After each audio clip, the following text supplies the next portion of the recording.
Today in ARK there isn't any gaps between Dino taming progression, but back then, in the early months of ARK's lifespan, there was a clear gap between Carnotaurus and Rex. To fill it, Wildcard introduced a completely new creature to the game with revolutionary abilities. This video is about Allosaurus, the most obsolete dino in the game. Let's start, shall we? Allosaurus was added to the game in mid-2016 to fill the gap between Carno and Rex. Yes, there were some creatures that were between them, mainly mammoth and woolly rhino, but these are herbivores. The original dino progression was very simple. There was a raptor, carno, and finally a rex. Wildcard has added lots of creatures between raptor and carno, like terror bird, but they haven't introduced any carnivores stronger than a carno. So if you want to tame this dino, you have to find it first, which is the hardest part. It's pretty rare creature, to the point that I found many rexes and just one allo, but you can find it in the mountain biome and the jungle. At least if you find them, there probably will be more than one. Probably. Then you have to just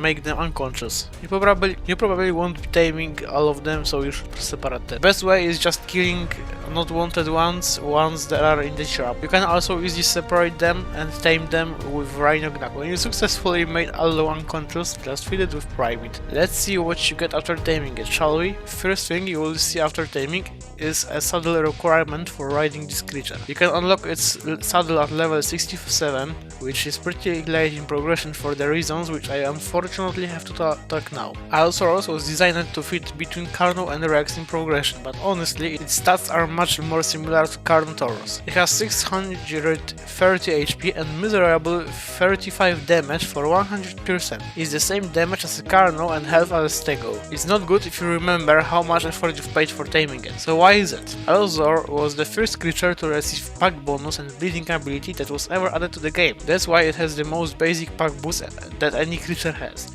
Pack needs at least 2 individuals. The highest level gets an alpha boost, which only makes it deal 52 damage for 100% melee damage. It gets a small damage resistance and has ability to inflict the bleeding to the enemies. As you can see, compared to the newest pack dinos like Shadow Mains, Deinonychus, or even Direwolves, it's basically nothing. Also, only alpha member can inflict bleeding using attack that has very long animation, long enough that most creatures can simply escape it. And of course, bosses are immune to this debuff. The only special thing about Allo's bleeding is that it slows enemies. That's really it. Let's compare it to its competition. First up, Carnotaurus. You will be surprised, but on equal fight, Carnotaurus wins. But that's only if both of them have saddles. Otherwise, Allo wins because Carno has a very good armor piercing that received in Carno's last buff, like 3 years ago. By the way, Carnotaurus also got bleeding attack, which means that the only advantage of Allo is more health points and weak pack boost. Carno is even faster.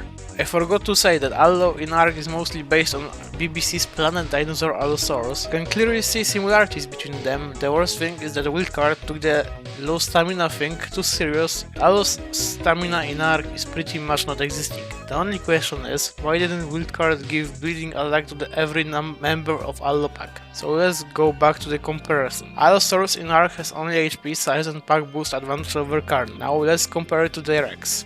The only advantage of Allo in this showdown is size and mobility, just smaller and much more mobile than the T-Rex. But the Rex has nearly double as much HP and damage as normal Allo.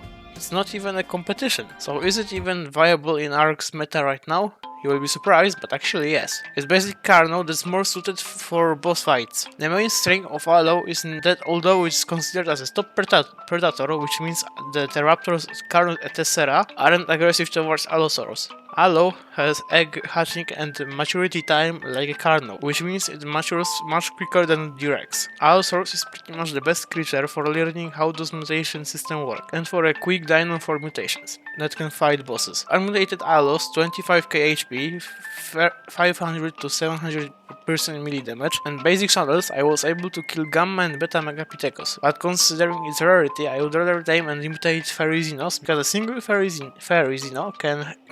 Fairyzino has the same stats as Allo's pack leader, has maturity time nearly identical to Allosaurus and is much easier to find. Overall, it's pretty good creature, but its very obsolete abilities make Allo worse than most of its competition. How Wildcard can make it viable? Simply they should just update its pack boost to make it equal to Raptors or Dinos, and every Allosaurus should get bleeding dealing ability for its basic attack. Allosaurus Jaws evolves directly for bleeding and axe-like attacks, so it's weird that in ARK some random marsupial can inflict bleeding, but Allo does not. I will give it the low beer rating on the tier list, at least on the most maps, because there is just one map where I can give Allosaurus the high A tier. That's because it's the only map where Allos fully fills the gap that it was intended to fill. It's Valgyro, because Allo is very common there, which means you can easily time it even in the late early game. Let's see you in the next episode. Comment below if we do Dino you want next, and like this video if you like it.